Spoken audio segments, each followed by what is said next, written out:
This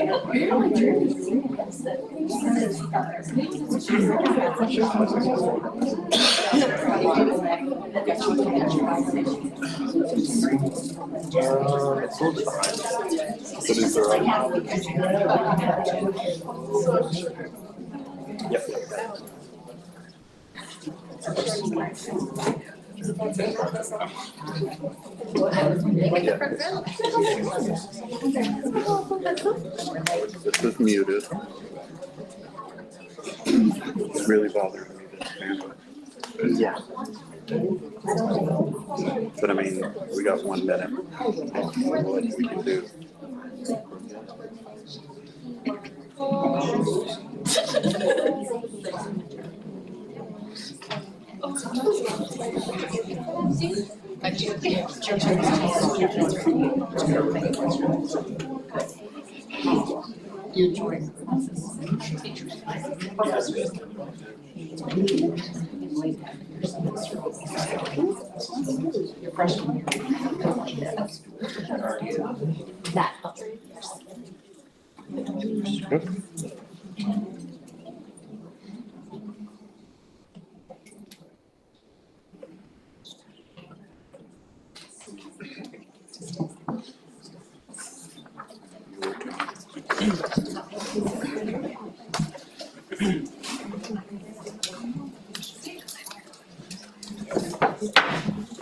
Good evening and welcome to the October meeting of the Jackson County Board of Education.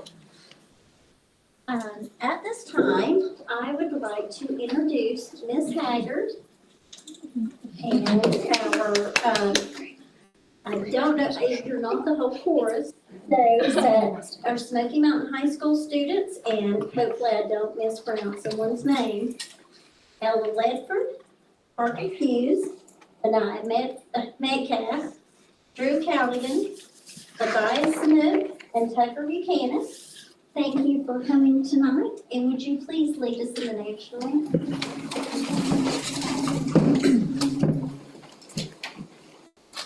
Oh, say, can you see by the dawn's early light what so proudly we hailed at the twilight's last gleaming, whose rough stripes and bright stars through the perilous fight o'er the ramparts we watched were so gallantly streaming, and the rocket's red glare, the bombs bursting in air, gave proof through the night that our flag was still there. Oh, say does that star-spangled banner yet wave o'er the land of the free and the home of the brave. Thank you very much. Now we will do the pledge of allegiance. I Pledge allegiance to the flag of the United States of America and to the republic for which it stands, one nation, under God, indivisible, with liberty and justice for all. Thank you so much. That was just a few.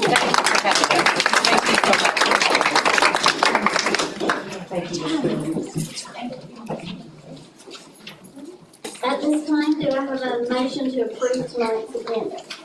I make a motion that we approve tonight's agenda. I second. All those in favor? Approved.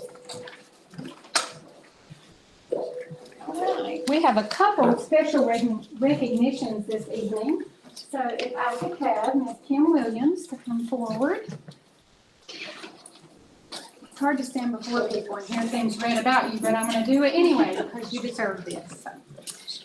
This evening, we honor Kim Williams, Family and Consumer Sciences teacher at Smoky Mountain High School, for being a state CTE Teacher of the Year finalist, one of only 24 in the entire state of North Carolina.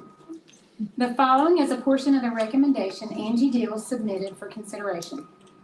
Ms. Williams strives to always do her best in everything she does and is well respected by her peers at Smoky Mountain High, as well as among regional and state teachers in Family and Consumer Sciences. She has served on several writing teams for FACS curriculum, most recently serving on the state writing team for the new updated child development curriculum. Kim was one of the first cohorts in the state of North Carolina to receive training and implement a teaching as a profession program at Smoky. Ms. Williams works hard to make sure that all of her students have the opportunity to receive the early childhood education credentials through her program. Through excellent partnerships with local community child care centers, she works collaboratively to provide clinical experience and internships for her students in the child care industry within Jackson County. Ms. Williams had the opportunity to spend last week at NCAT learning and growing with her peer finalists. I, along with Angie Dills, had the honor of attending the award ceremony to honor each of them. Everyone I spoke with raved about Ms. Williams' work ethic, dedication for students, and enthusiasm, which I love that they said that. We're incredibly proud of Ms. Williams and grateful that she represents not just our little county, but represents us across the state of North Carolina. Congratulations.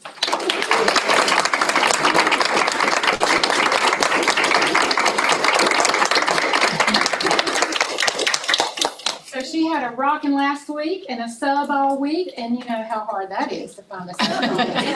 But she got a chance to learn and grow, and that's exciting for us. So thank you for representing us. Thank You're welcome.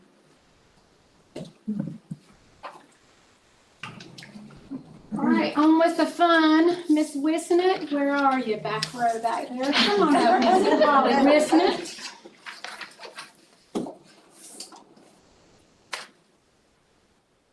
October is National Principals Month, which we've already shared a little bit with you already about that. And we've been recognizing and celebrating our building leaders in person on social media and as we provided them a lunch and a gift. So each of the principals last week at our luncheon received a frame photograph of their school or an area nearby their school. So really beautiful. We're grateful to Mark Haskett for helping put those together, and for Livingston's photo, who took care of that, and for Cora, whose brilliant idea that was. So thank you, Cora. One such prominent leader is Miss Holly Wisnett, principal of Cullowhee Valley School and the JCPS Principal of the Year. We surprised Miss Wisnett on September 21st with flowers, staff, and family members to honor her. And I think we did pull off a surprise when her mom and sister showed up. Miss Wisnett has been with JCPS since August of 2003. She has served as a teacher, assistant principal, and principal. She was selected for the inaugural Assistant Principal Accelerator cohort in 2021, where only 30 administrators in the entire state of North Carolina participated. This year, Ms. Wisnett is part of the first ever Early Principals Academy that is sponsored through NC Pop-Up. Ms. Wisnett has a love for students and families that is apparent in all that she does. She took the reins of Cullowhee Valley School in the summer of 2022 and brought a sense of purpose and pride to that campus. As all of our administrators do, she works tirelessly to improve student achievement and build a strong sense of community with her students, family, and staff. I'm confident Ms. Wisnett will represent represent JCPS in the North Carolina competition for the Principal of the Year. So congratulations. Thank you. She does get to write an essay.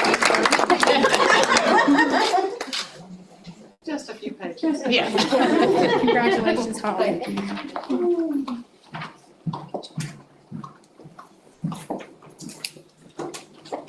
I'll have a motion to approve our open session minutes of our regular meeting on September the 26th. I make a motion, we approve the open session minutes from the regular meeting on September 26th. Second. All those in favor? Dr. Ayers. Good evening, Chair and board members. October has been fast, and I really mean that. The days have been full and escaped us quickly. Schools have hosted parent nights and fall festivals to engage families in the school setting. We just marked the end of the first quarter of the 23-24 school year, and report cards are going out this week. Actually, today, I believe they went out. We've also hosted several regional Department of Public Instruction staff who are collaborating with our low-performing schools to make instructional improvements.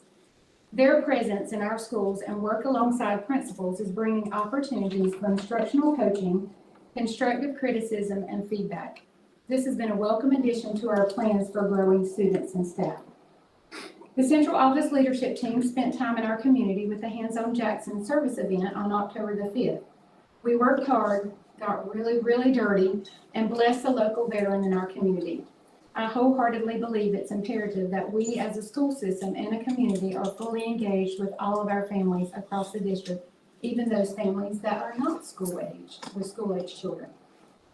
Our athletic teams and marching band students are wrapping up their fall competitions and looking toward winter sports tryouts, concerts, and productions. I am in awe of the commitment our students, teachers, and coaches exhibit in their work on the fields, courts, track, and in the auditorium. Preparing for a new season or a performance is time-consuming work that often goes unnoticed, and I will add, is many hours of work outside of the regular day. We're also still fundraising to install lights at the Smoky Mountain High School baseball and softball fields prior to the spring season.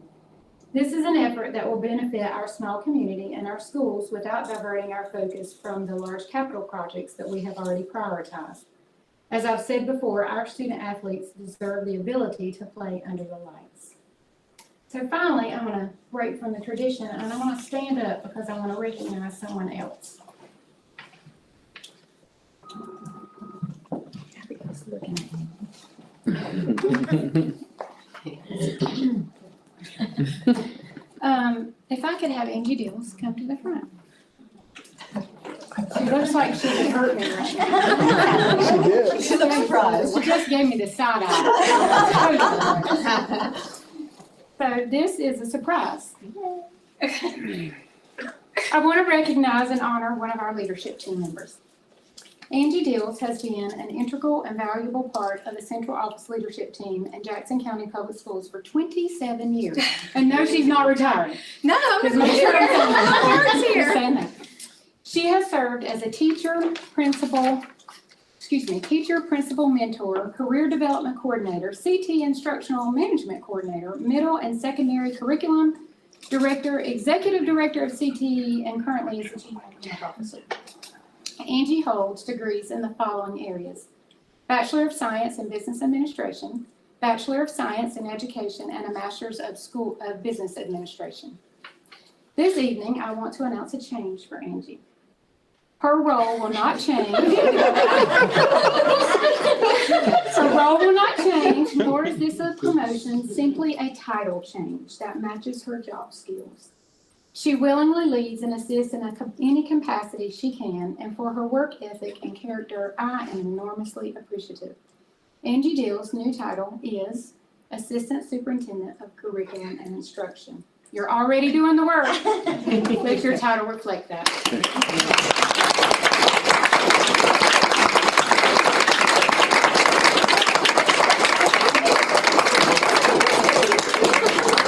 So, yes, we got our husband here. Does he just want to know how I do on these random Tuesdays? I raced over to Fairview this morning to talk to Alexis, who was going to a volleyball match. And I was like, I need you to call your dad and tell him this. So we're proud of you. This is your new tag. How long have we had that? We've had it for a while now, but you're doing the work, and we're proud of you. And so with this title, sorry, it doesn't come with a raise. It doesn't come with a promotion. It comes with a new title, and we're proud It's a of you. labor of love. Being in Jackson County Public Schools, it has been a tremendous blessing and an enormous opportunity in my life to get to serve the kids and teachers and all of you. It's just an incredible place to be. And every time I go somewhere outside of Jackson County, they're just bragging on the great work, or we heard that this is happening in Jackson County, or we heard that you're doing this, or I'm like, we're doing that too, and we're doing this. And there are just great things going on every single day, and I'm just so very proud to be here. So thank you.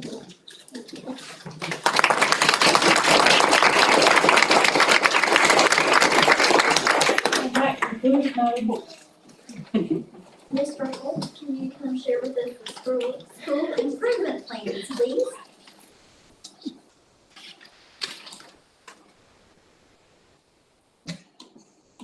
There you go. Good. Good evening, Madam Chair, Dr. Ayers, and members of the board. I come to you tonight to present for information our school improvement plans from each school and our district as documented in NC STAR. The provided comprehensive report is a snapshot in time of what each school improvement plan includes. We continue to provide access on our website for any parent, teacher, student, community member to view our current plan from any school in the district. When anyone views the guest page, they will see the current plan as it stands at that time. To access, just visit our JCPS webpage and select Academics and School Improvement. We'll be asking for approval of all of our plans at the November board meeting. Our overall district plan is to strive to increase our EOG and EOC proficiency rates above 60% and our graduation rate above 94%. We will continue to focus on data at the district, school, and classroom level to guide our instruction. We will continue our professional development around letters, wit and wisdom, foundations of math, reading and research to classroom practice, foundations, and many more. We will also continue our ICS equity work and ways to increase our parent and community involvement. I'll be glad to answer any questions that you have.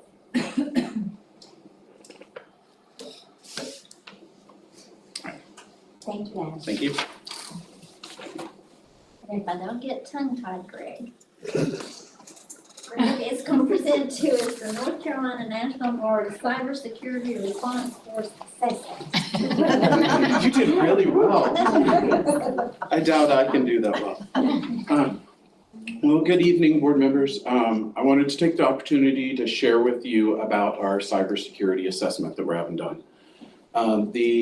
As Ms. Cooper said, the North Carolina National Guard Cybersecurity Response Force has offered to do a free assessment of our cybersecurity and readiness posture for cyber attacks.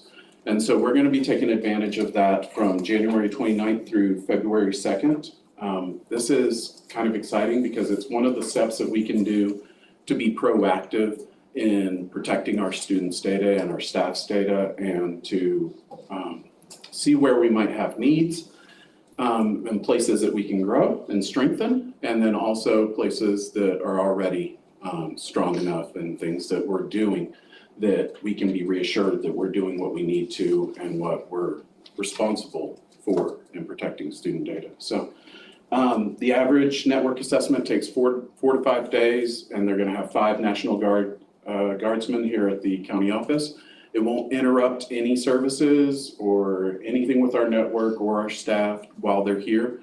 They'll mostly be looking at our network, password policies, access ports that are available to the outside, where our servers sit, if they're accessible from the outside or inside, stuff like that.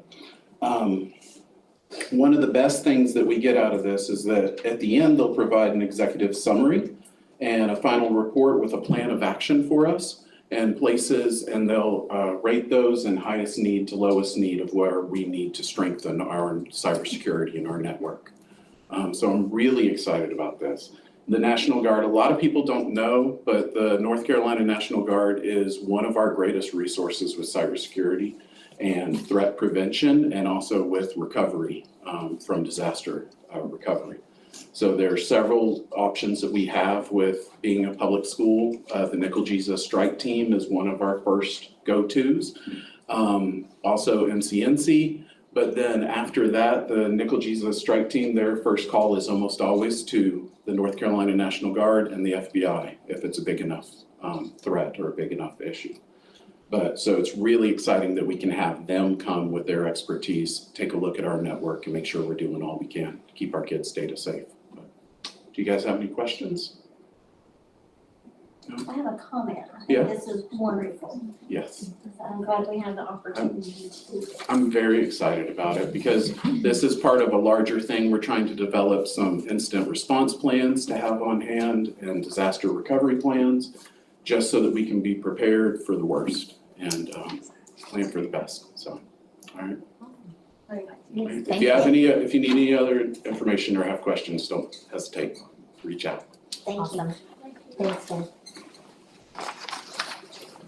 Chrissy, you're presenting the next thing. I'm gonna call them all at one time. Chrissy will be presenting about the 2023-2024 boosters. first quarter and Bank of America audit and the unaudited financial summary. So good evening, Madam Chair, Dr. Ayers, members of the board. You're right, I do have a lot of information to get to tonight. First, we'll start with the PTOs, PTAs, and booster list that will be operational in our schools for the 2023-2024 year. I did bring a first draft to you in August, but I did allow some additional time for our principals to work with those individuals to get any lacking information, documentation, updated officers of those clubs. And this has all been collected for those entities you see on that list. So those are the final count of who will be operating in the schools this year. Is there any questions before I move on? Okay.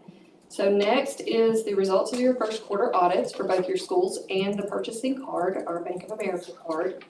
And there again is no findings, and all of our accounts are in compliance and they are being managed well.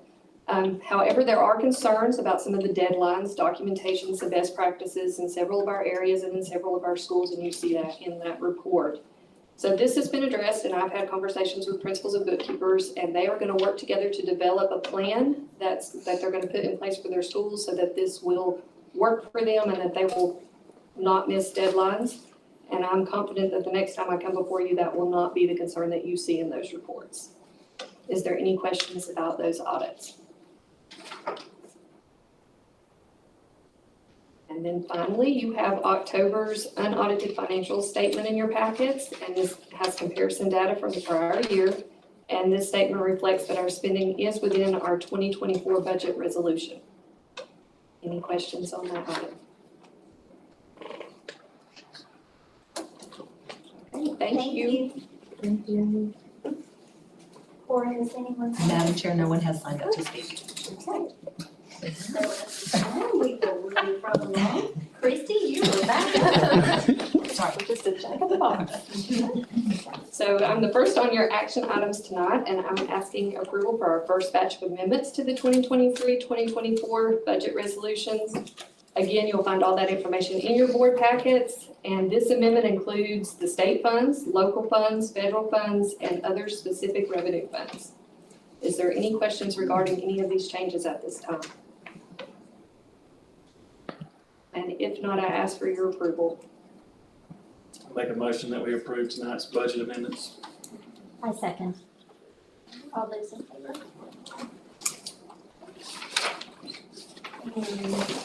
Ms. Wallender. And Christie. Got the local, and Christie. Yeah, they just Got the local salary, decompression.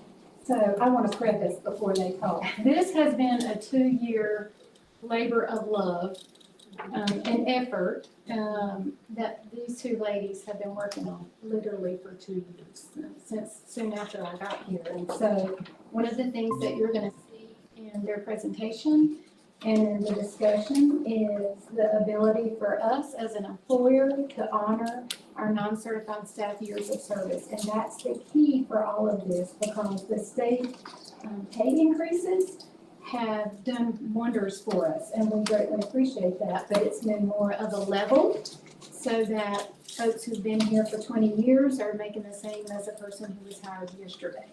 And so we're trying to recognize that and honor that through various levels, which they're going to explain. But these two ladies and both of their departments have done the hard work, and that's taken a lot of time and effort. And so I just thought that you should know how much time they put into this. I could not calculate the number of hours, but I bet Christy could. She's a calculator.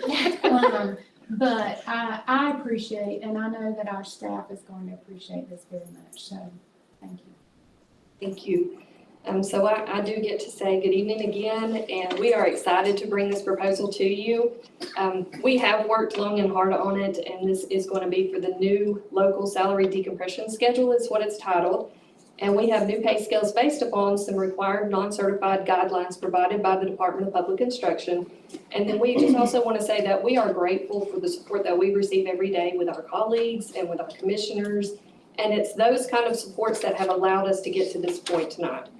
So I'm not going to say anything further. I'm going to let Terry take a little bit of time to explain some of the slides that we've got for you tonight. Just some highlights of what we have come up with.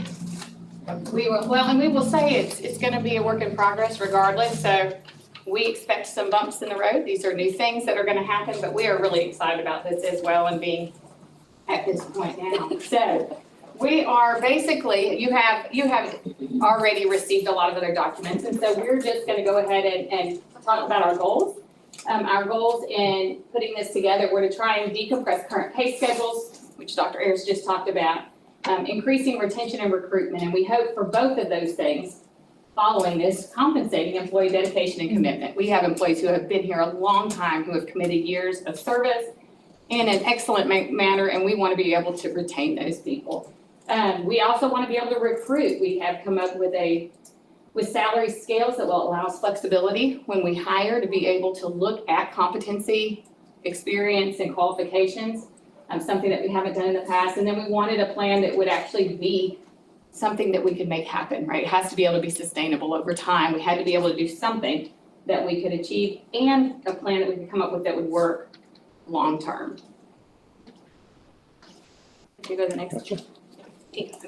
So this, like we said before, has been a collaborative effort of multiple groups providing us feedback as we've worked along this to reach the final proposal. And at the start, we had NCDPI salaries, which I think I've said before, that were provided to us to develop these scales. And then we use these factors that you see listed here, current rates of benefits, which is what is in our current budget for this year, to kind of round things out and get our estimates for you. We then compared what we had come up with other districts, because we're not the only one that's actually doing this across the state. Everyone is using these scales, trying to come up with a plan that will make us competitive employers. And so we reviewed their work, we looked at our work, we talked to some professional organizations that both of us belong to, and we feel very good about what we've come up with. So this just kind of lets you know what parameters we used while we were working on this. So we have a cost comparisons. We actually looked at different models. We looked at 4 different models and narrowed that down, and then met with Dr. Ayers to be able to come up with the final proposal that we had. We used real work hours, and those percentages were used in our calculations. So I can't tell you, Sarah and Millie worked so hard, but Millie put in person by person their current pay, what their pay would be at different rates. We went into the history of our employees and looked at those specific years of service to be able to see what those calculations would look like under different proposals, different salary scales that we used. And then we went ahead and looked at our We did all of those calculations, Look at and then the we impact. started coming up with totals to see what the impacts were.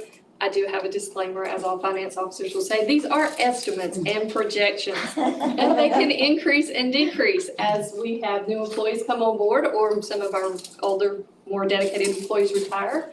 So just know that we did the best we could, but it is a moving target when you come down to this.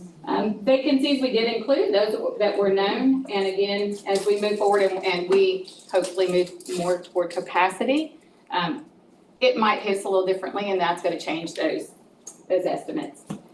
So secondary jobs have flat rates. This is the one thing that's a little bit different. That is an actual link that will be available to our staff and principals that will say what those are, and those would be part-time positions or after-school positions, something that's it's not gonna be part of a regular employment. So this might be after-school tutoring that we do each year. We have a flat rate that we offer to our after-school tutors. That would be one of the examples of those. Our local raises of 2% will be provided every year. So that's what this plan puts forth, is an increase of 2% or the state raise. So if the state provides a 4% increase, we obviously would go along with the 4% increase. If they offered nothing in that year, we would still have that 2% that would be going for each of our non-certified staff members. I think what Terry is trying to say is we could not do both in the same year We and it cannot. be sustainable. We would love to.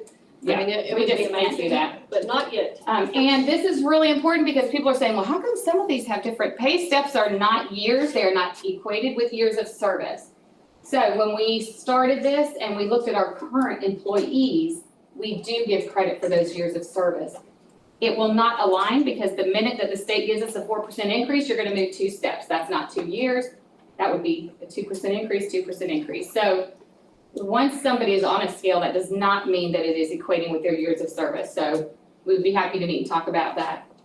And we should also add that the years of service is the job that they're in currently, their relative job that they're doing now. That experience was specific to that job. I'm trying to find the right words there to say that.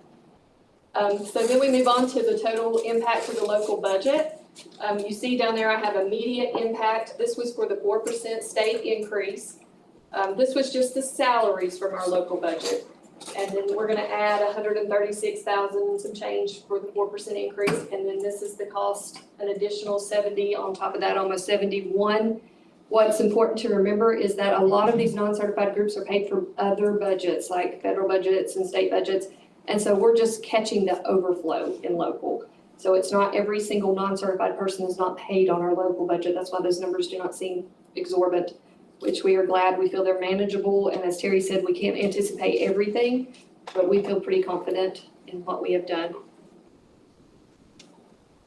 And I should also say shortages. I almost forgot those. So we have had staff shortages over the year and last year that have kind of added some of that cushion there. Some of those budgets are able to pick up more of this, that we're putting on them, more of these increases because we haven't been at full capacity. But yes, we have looked at what full capacity would look like. And then this just gives you the funding that we did receive this year from the county, and that's the total funding from them for our budget resolution, and then what it took to balance the budget resolution for this year. And as always, it is difficult to predict, but I do feel that we are going to use a portion, if not all of the appropriation we did appoint this year once we get everything settled and in place. So we have, again, you have more information than that in terms of our communications with districts, so we will be Happy to answer questions that you yeah. have. So I just wanna add, I sent to the board this information about 10 days ago, because I wanted them to have sufficient time to really take a look and delve in. Since then, I think there's been one little change, and it is current in what you will get, but it's not a drastic change. But the good thing is, in allowing folks to look at this, many eyes can always find those hiccups, as you refer to them, that we can correct. So more than anything, I think that our staff are going to be so grateful and appreciative for this. It's not going to be, everybody's not getting a $10,000 pay increase, but it is going to honor the work and the commitment that they've given to JCPS. So I'll be quiet and y'all ask questions that you might have.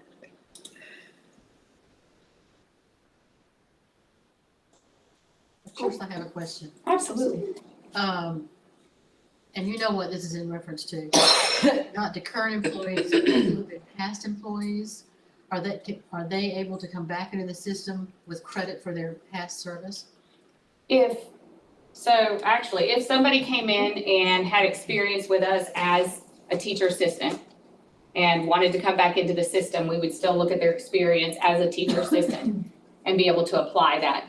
So we have, and we shared that rubric that we'll be using to see where we would place on a scale. It doesn't mean that we would give them the credit for 25 years of service, but their maximum would be about, I'm not looking at a scale, so. So this, Have all numbers. the scales that we shared, recognized. it is recognized, short answer, it is recognized. It is part of the process, not just one year for year, but it is part of that process. And that includes bus drivers? That includes Bus every drivers. non-certified position. Yes, it includes bus drivers. Yes, bus drivers, custodians. Bus driver, custodians, well, yes, all of them. All of Looking them. at Laura K, that includes school nutrition. School nutrition, yes. School nutrition, bus drivers, custodians. Do the steps on these salary schedules, do they correlate to the quartiles somehow that? So what will happen is the quartiles are actually the greatest starting pay for any non-certified person, if they're coming into our district, their pay would be based on their experience, on qualifications, like whatever it might be, if they need a license, if they're an electrician and need a license, and their competencies, which would be then something that comes out through the interviews and the reference checks. So when you're looking at asking somebody that's a technical question and they can, explain how they did these things, or if they came from a job that was a light job, another school system, working in, I don't say transportation, we don't want Josh to go anywhere, but someone coming in and they have that experience that applies, then that would be something that would move them up on the scale. So we would look and we would apply those things, and they could earn up to half of what those steps are. So if there are 30 steps, the maximum starting pay would be at that 15th step. And the same, so some of them are more narrow. So custodian, what you'll see on a custodian has 18 steps. And that's because that's the max that is allowed for that position. Custodian supervisors, we should be moving people into those roles. If they've been with us for 18 years, or they have that experience of 18 steps, we're talking like current employees, then they should have an opportunity to be in a supervisor role and earn more. But the beginning would be the midpoint of that, of those steps, would be the maximum starting salary.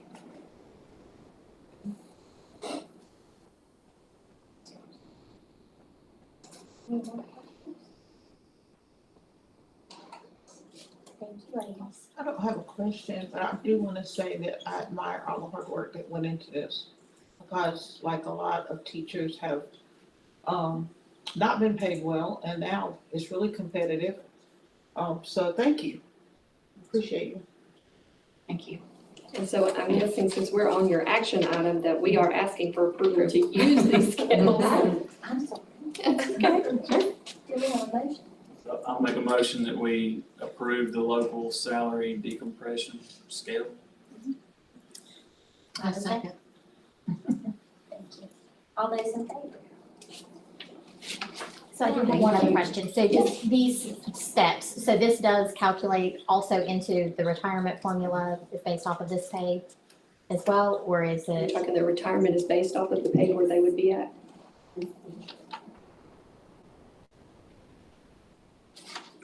Thank you, ladies. Thank you. Well done. Mr. Stewart, can we talk about the active approval purchase? Hello again. So I'm requesting approval for the purchase of active panels for Cullowhee Valley Elementary School, of the 29 interactive active panels for classrooms that have no interactive display capability or classrooms that have outdated legacy non-functioning interactive displays. We have other schools that are purchasing active panels, but Cullowhee Valley is requesting 29.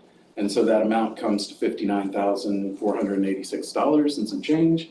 And so we're requesting approval for that. All the other schools, Smoky Mountain High School, Scotts Creek, Blue Ridge Early College, Fairview, and some others are purchasing panels. I wanted to also add that what the approval is just for the panels. Technology department is going to pick up all the parts and all the labor for installing them. And that doesn't need approval, but we're going to be doing that for all the schools. So do you have any questions? No? Make a motion that we approve the Cullowhee Valley active panel purchase. I second. All those in favor? Thank you. Thank you. I think Dr. Ayers, can you do policy updates, please? I will, and this item is actually on the action agenda, but we will not be taking action on this. So last month, we opened up and shared 7 policies with you that are currently under revision.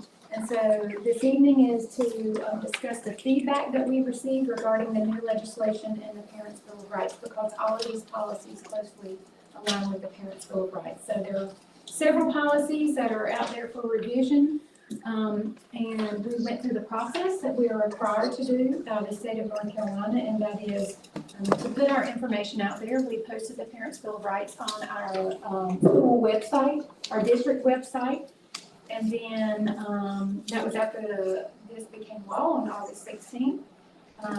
Following that, on October 2nd, we added to the website a button, is what I call it, an option that you could click the button and that any person in the community or parent, whomever, could offer feedback of what they thought regarding the policy revisions or the Parents' Bill of Rights.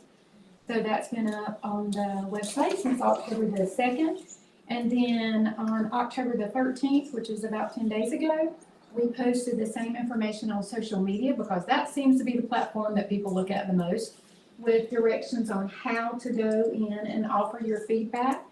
And so at this time, as of this afternoon, I polled our principals one more time. We have not received any feedback regarding any of our policies.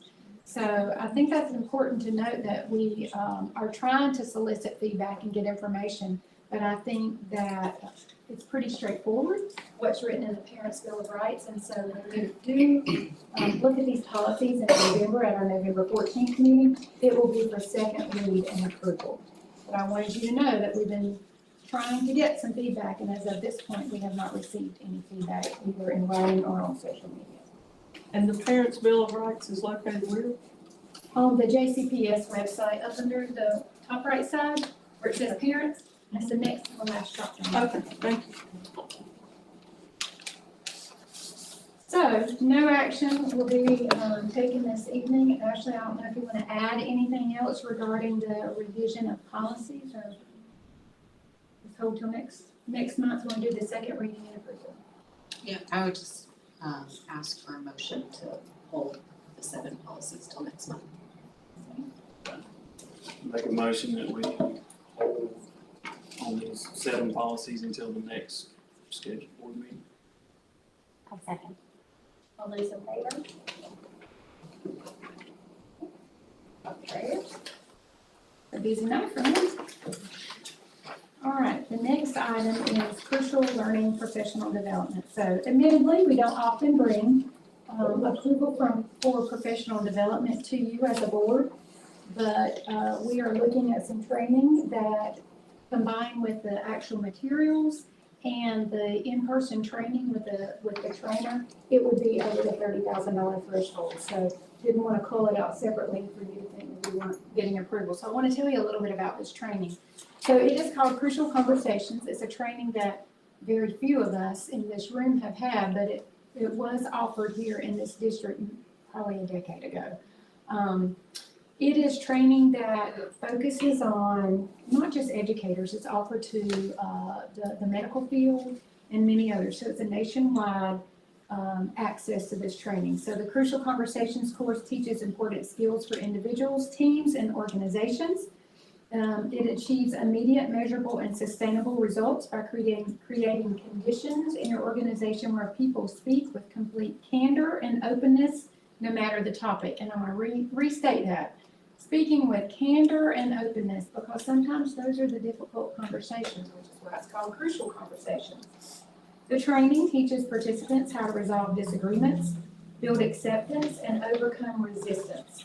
Speak persuasively, not abrasively, I like that phrase, about high-stakes, emotional, and controversial topics. Foster teamwork and better decision-making, and helps to build teams that work together with unity and conviction.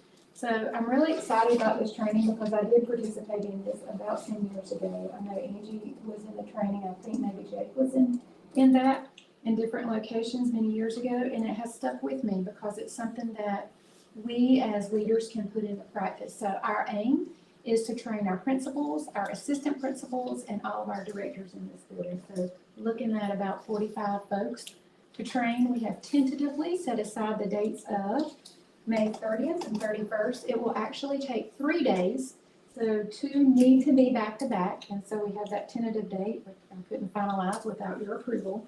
And then another date in the summer, next summer, will be focused solely on accountability and those crucial conversations. They have a great website. I preach that this is good stuff because I believe it, and it's where I learn a lot of what I do. So because the training is $13,000 and some change, and the resources are $22,000, that does go above and beyond the $30,000 threshold. So I'm happy to answer questions that you might have about that. And then I seek your approval for that. So, questions? Will the training be done here in Jackson? Yes. I declined an online option because I think we need to be in person face to face. So they do come out. Our trainer is actually located in Knoxville that they have allocated for us because of proximity. And so she has done many school districts, but also many hospitals. and other healthcare facilities. So I think this will be very helpful for us. So I already know who the trainer is. We identified that person. Angie and I have talked a lot about this in professional development. Brent and I have talked about it. And actually, our principals and some of our team worked together last summer and used some of the scenarios similar to the ones in Crucial Conversations training. So we find that this is going to be hugely beneficial to all of us. Good question. I have a question. Yes, ma'am. Are you doing this to satisfy a state requirement for professional development? No, ma'am. Okay, then do you feel that that expenditure supersedes any other needs in the county? I do. I think it is very important for our leadership growth. You know, looking at the principals that we have, the assistant principals and our directors. As I said, there's only a handful of us that did this training years ago because turnover has happened over this time. And it's really going to be focused on growing the leaders in our building so they can grow the staff in their building. So I do think it's going to contribute to our academic success, but also that relationship building. Very important.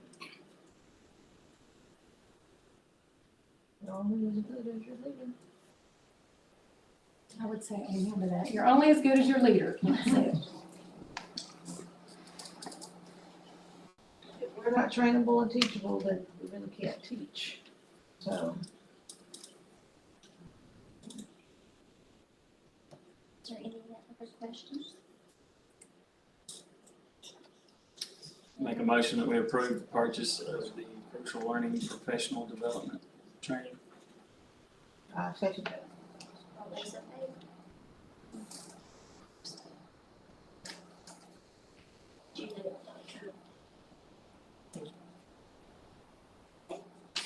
Now on to field trips. All right, field trips. We have 6 of these field trips, and again, they come to you as a board because they are either out of state or overnight. So the first one is Blue Ridge School, 6th grade, going to Washington, D.C. in March of 24. JCEC to go to Atlanta, Georgia soon, a couple weeks from now, November the 10th. Scotts Creek to go to the Outer Banks in April of 24. Smoky Mountain Elementary to go to Blue Ridge Assembly in Black Mountain, and that's an overnight in March of 2024. Smoky Mountain Elementary grade 8 to Sequoia Birthplace in Tennessee, and that is in November. And then Smoky Mountain High School grades 9 through 12 Walt Disney World, and that is March 14th through March 17th of 24. So I ask your approval for all 6 field trips. I want to Washington, D.C. I know election years.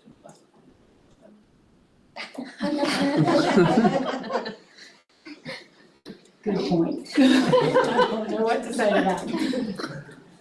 Make a motion that we approve field trips 1 through 6. I second. All those in favor?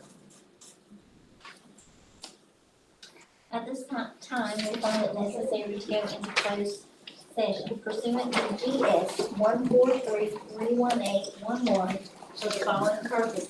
Under subsection A1, to prevent the disclosure of privileged or confidential personal information pursuant to GS 115C319321 and 8.3 to discuss matters protected by the attorney-client privilege.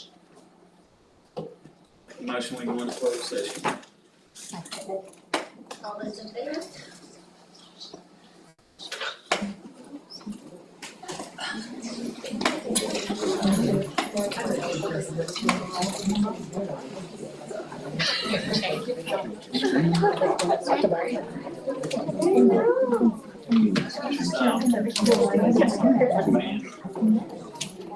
It just says closed session. So that's what extreme.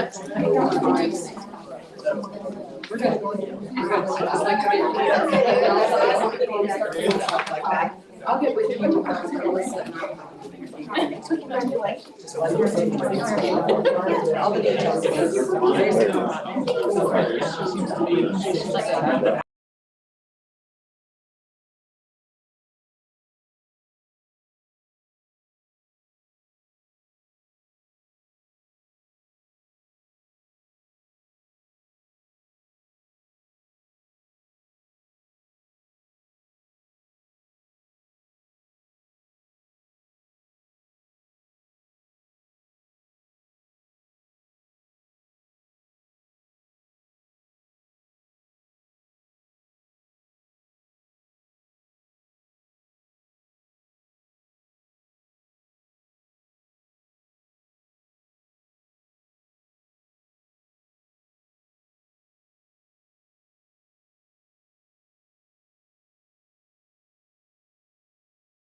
Something.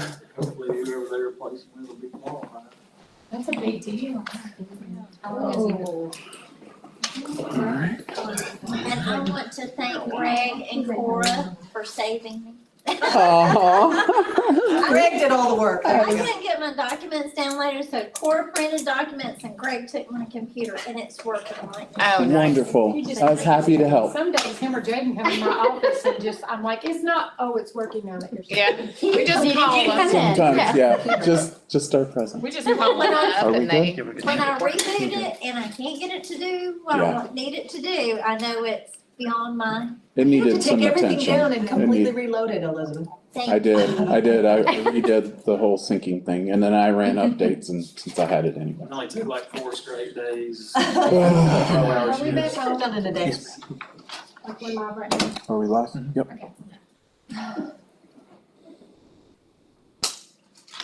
All right, do we have, Dr. Harris, you want to present personnel? Yes, ma'am. I ask for approval for action items for the personnel agenda as presented. Do I have a motion? I make a motion that we approve the personnel action items as presented. I love that. Do I we have a second. All those in favor? The next regular scheduled business meeting of the Board of Education is November the 14th, 2023 at 6 p.m. here at this location. Make a motion we adjourn. Do I have a second? All those in favor? There you go. That was a hearty second, wasn't it? Get us. Beat the gavel. Are we off now? Not yet.